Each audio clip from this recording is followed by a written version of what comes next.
en 'n lekker hartlike maandagmôre groet vir jou. Ja, 'n nuwe week en ongelukkig die naweek. Twee groot geeste in ons midde weg. En ek wil net eenvoudig vir Tannie Pop se familie sê ons innige meegevoel met die afsterwe van Tannie Pop en ook Tini Botha se familie.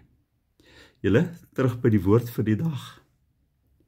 Wat ek en jy vandag moet kry, die oomblik wat ek en jy as kinders van God mekaar begin vermaan, dan is daar so 'n geneigtheid om hier in die hart iets op te spring wat sê, ek dien mos die Here. Maar luister gou hierso, wanneer God se woord ons vermaan, dan vermaan dit ons tot die beter.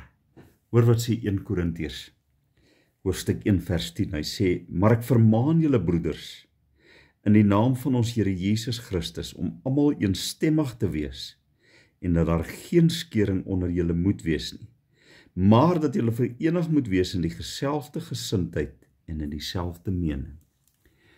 En ek dink in hierdie deurmekaar wêreld waarin ek en jy lewe, is dit al hoe meer belangrik dat die kinders van die Here dieselfde mening en dieselfde gesindheid sal hê. Here, dankie vir u vermaaning om die reg van die begin van die week af vir ons te help om dieselfde mening, dieselfde gesindheid te wees. En dankie Here, ons wil vrymoedigheid neem om te bid vir hulle met die afsterwe van hulle geliefdes, dat u as God die vertrooster sal wees vir hulle. Amen. Lekker maandag vir jou. Bye bye.